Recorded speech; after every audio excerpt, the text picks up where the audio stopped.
जय हिंद दोस्तों, मेरा नाम नंद किशोर है और आपका अपने किशोर जीएस सेंटर में स्वागत है। दोस्तों, हम आज़ाद हिंदुस्तान में रहते हैं और जब से हमारा देश आज़ाद हुआ है आज तक हमारा देश एक संविधान से चल रहा है और उस संविधान की बहुत सारे पार्ट हैं।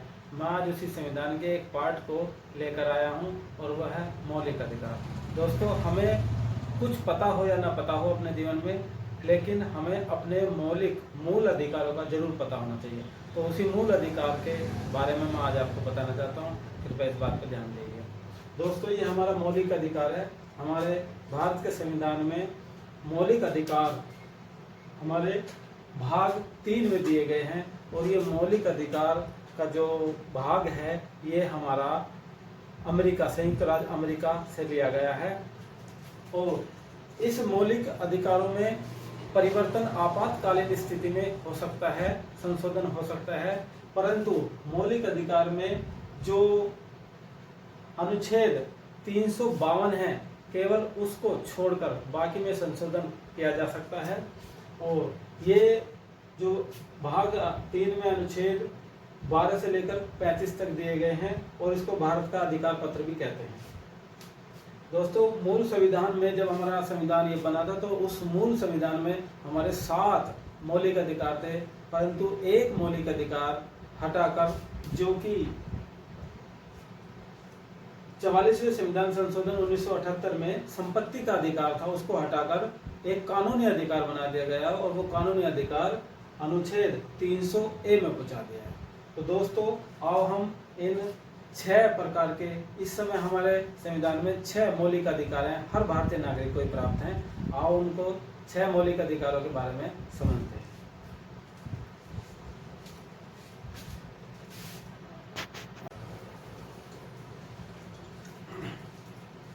दोस्तों, मैंने मौलिक अधिकार ये लिख लिए हैं बोर्ड पर और मैं आपको इसके बारे में समझाता हूँ, कृपया ध्यान से दीजिए। दोस्तों, पहला मौलिक अधिकार हमारा समानता का अधिकार, जो कि अनुच्छेद 14 से लेकर 18 तक है। दोस्तों, दूसरा हमारा मौलिक अधिकार है स्वतंत्रता का अधिकार। भारत के सभी नागरिकों को देश में कहीं भी जाने या कहीं भी भ्रमण करने की, जो कि डिटेल में मैं बाद में बताऊंगा, ये स्वतंत्रता का अधिकार है अनुच्छेद 19 से लेकर 22 तक। दोस्तों, तीसरा मौलिक अधिकार है शोषण के विरुद्ध अधिकार, ये अनुच्छेद 23 से लेकर 24 तक है। दोस्तों, चौथा मौलिक अधिकार है धार्मिक स्वतंत्रता का अधिकार, यानी देश के सभी नागरिकों को अपने धर्म को अपनाने, अपने रीति रिवाज निभाने का अधिकार है, वो है अनुच्छेद 25 से लेकर 28 तक। दोस्तों, पांचवा मौलिक अधिकार है संस्कृति और शिक्षा का अधिकार, ये है अनुच्छेद 29 से लेकर 30 तक। दोस्तों, छठा मौलिक अधिकार है संवैधानिक उपचारों का अधिकार, ये अनुच्छेद 32 में दिया गया है। अब आपने देखा ये 6 मौलिक अधिकार हैं और अब मैं आपको इनका एक एक करके डिटेल में समझाता हूँ, जो महत्वपूर्ण अनुच्छेद हैं। आइए,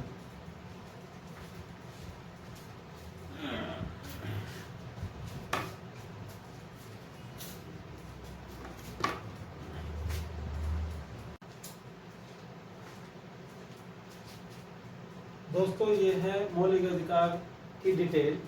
अनुच्छेद 14 से हमने शुरू किया था। अनुच्छेद 14 में विधि के समानता, इसका मतलब है देश का कानून सभी व्यक्तियों के लिए समान है, ना किसी से भेदभाव किया जाए। अनुच्छेद 15 है धर्म, जाति, लिंग के अधिकार, राज्य किसी भी व्यक्ति से कोई भेदभाव नहीं करेगा। आगे वाला है अनुच्छेद 16 लोक नियोजन के असर, इसका मतलब यह है कि अगर सरकार कोई नौकरी वगैरह निकालती है तो सभी जाति के लिए उसमें समान अवसर है। आगे वाला है अनुच्छेद 17 अस्पृश्यता कानून, इसका मतलब ये है दोस्तों कि कोई भी व्यक्ति किसी व्यक्ति से हाथ लगाने, छूने और बोलने से परहेज नहीं करेगा और भेदभाव नहीं करेगा। आगे वाला है अनुच्छेद 18 उपाधियों का अंत है। इससे आगे है अनुच्छेद 19 संपत्ति का अधिकार। लेकिन दोस्तों, मैंने बताया था कि जब हमारा संविधान का निर्माण हुआ था उस समय मौलिक अधिकार 7 थे, लेकिन अब 6 हैं। वो ये अनुच्छेद 19 का संपत्ति का अधिकार मौलिक अधिकार से हटाकर ये कानूनी अधिकार 300A में पहुंचा दिया, तो ये क्रॉस हो गया, कट गया। आगे वाला है अनुच्छेद 20, अपराध के लिए दोष सिद्धि। अगर कोई व्यक्ति किसी अपराध में पकड़ा जाता है तो उससे जांच पड़ताल करने यानी दोष से मुक्त होने के जांच करने का पूरा अधिकार है। अनुच्छेद 21 है प्राण एवं दैहिक स्वतंत्रता का अधिकार। इसका मतलब है हर एक व्यक्ति को अपने प्राण और अपने शरीर की रक्षा करने का अधिकार है।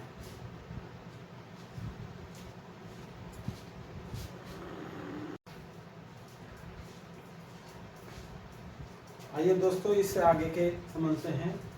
दोस्तों अनुच्छेद 21 के में ये दिया गया है कि राज्य सरकार 6 से 14 वर्ष तक के बच्चों को निःशुल्क शिक्षा प्रदान करेगी।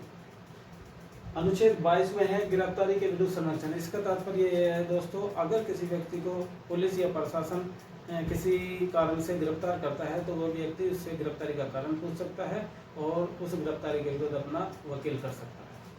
आगे वाला है दोस्तों अनुच्छेद 23 बलात्श्रम। इसका मतलब यह है किसी व्यक्ति से कोई भी कार्य जबरदस्ती या बलपूर्वक नहीं कराया जाएगा। इससे आगे अनुच्छेद 24 है दोस्तों बालकों के नियोजन का प्रतिशत। इसका मतलब यह है 14 वर्ष से कम वाले बच्चों से किसी कारखाने, मिल या कहीं पर भी श्रम नहीं कराया जाएगा, मजदूरी नहीं कराई जाएगी, कार्य नहीं कराया जाएगा। इससे आगे है बच्चों दोस्तों अनुच्छेद 25, यह है धर्म की स्वतंत्रता, यानी किसी व्यक्ति को किसी भी धर्म को मानने की स्वतंत्रता है, किसी धर्म की पूजा पाठ इंतजाम करने की व्यवस्था, कोई किसी भी धर्म को अपना सकता है। आगे है अनुच्छेद 26, यह है धार्मिक कार्य का प्रबंध। कोई भी व्यक्ति अपने धर्म की पूजा कर सकता है, प्रचार कर सकता है और उसका इंतजाम प्रबंध कर सकता है। अनुच्छेद 27, यह है धार्मिक कर निषेध। जिसका मतलब राज्य सरकार किसी भी धर्म पर जबरदस्ती कर नहीं लगे, टैक्स नहीं लगाएगी।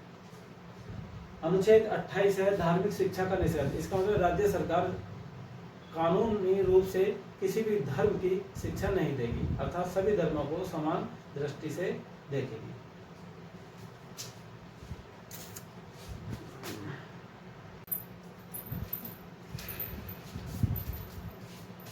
दोस्तों इससे आगे है हमारा मौलिक अधिकार अनुच्छेद 29। अनुच्छेद 29 में है अल्पसंख्यक वर्गों के हितों का संरक्षण। इसका मतलब है जो हमारे देश में अल्पसंख्यक हैं उनके हितों का संरक्षण होगा। आगे है अनुच्छेद 30, शिक्षा संस्थाओं की स्थापना अल्पसंख्यक का अधिकार, यानी जो हमारे देश में अल्पसंख्यक वर्ग हैं वो अपने शिक्षा और संस्थाओं, स्कूल, कॉलेजों की स्थापना कर सकते हैं। आगे है अनुच्छेद 31, तो दोस्तों वो कट गया है, संपत्ति का अधिकार है वो आगे 300A में पहुंचा दिया, वो मैंने पहले बताया था। अब है अनुच्छेद 32, यह है संवैधानिक उपचारों का अधिकार। हमारे डॉक्टर भीमराव बाबा साहब अम्बेडकर जी ने अनुच्छेद 32 को पूरे संविधान की आत्मा कहा है। ये है संवैधानिक उपचारों का अधिकार। इसका अर्थ ये है कि संविधान के मौलिक अधिकारों को परावर्तित करने के लिए सुप्रीम कोर्ट में आवेदन किया जाता है और ये इसके अंतर्गत सुप्रीम कोर्ट और हाई कोर्ट 5 प्रकार के रिट जारी करता है।